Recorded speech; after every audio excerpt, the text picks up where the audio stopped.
একবারে এবার মনে হয় মারামারিটা লাগবে।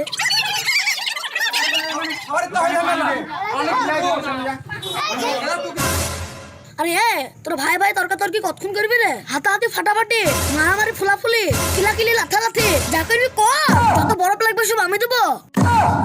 তোর শুধু ঘষতেই থাকবি। আমি নতুন ফ্রিজ কিনেছি, বরফের অভাব হবে না।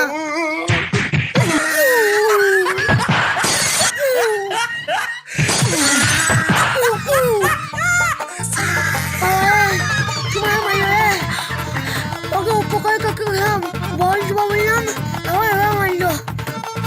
ওইভাবে আমাকে পটল থেকে পটলা করে দিল। আরে বাবা, এইসব ঝইঝামেলার মধ্যে আপনার পড়ারই বা কি দরকার ছিল? ওই যে শ্বশুর নতুন ফ্রিজ দিয়েছে, যদি কোনো লোকের উপকারে লাগে তাহলে লাগুক।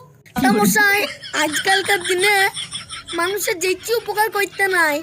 আচ্ছা আমাকে একটা কথা বলেন তো, ফ্রিজের ভিতর হিমালয় পাহাড়ের মতন এত গাদা গাদা বরফ জমে কি করি? আসলে ফ্রিজে একটা মেশিন লাগানো থাকে, তার কাজ হচ্ছে ফ্রিজের ভেতরটাকে ঠান্ডা রাখার। আপনিও জানেন বাতাসের মধ্যে জলকণা ভেসে থাকে, ওই মেশিনটা বাতাস থেকে জলকণাগুলোকে টেনে ফ্রিজের ভেতর বরফের মতো জমিয়ে দেয়। ও বাবা গো, তাইলে আমাদের ওই মন্ত্রীটাকে আর মেয়ে ছেলেটাকে ইটিতে এমনি এমনি ধরলো? সে আবার কি, ফ্রিজের সাথে মন্ত্রী মেয়ে ছেলে আদে বা কি সম্পর্ক? কেন আপনি শুনেন না, কলকাতার বাতাসে টাকা উড়ে?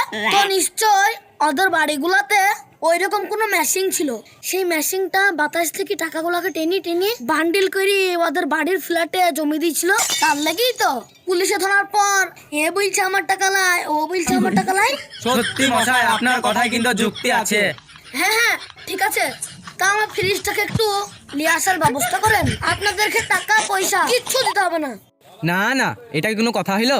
আপনার শ্বশুর আপনাকে এত টাকা দিয়ে কিনে দিল, আপনি এমনি এমনি দিয়েই লস করবেন? আপনি লস কোথায় দেখলেন মশাই? আমি তো চারিদিকে লাভেই লাভ দেখতে পেয়েছি।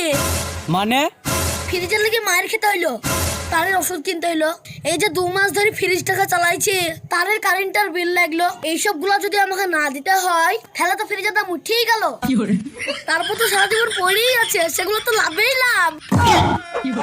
সবই তো বুঝলাম দাদা, কিন্তু আপনি আরেকবার ভেবে দেখুন দাদা, আমরা ধরুন আনতে যাব, আপনাকে এত টাকা দামে শখের জিনিস দিল আপনার শ্বশুর, আর ওইটাকে ছেড়ে দিতে কষ্ট হবে না আপনার? কি করবো বলেন?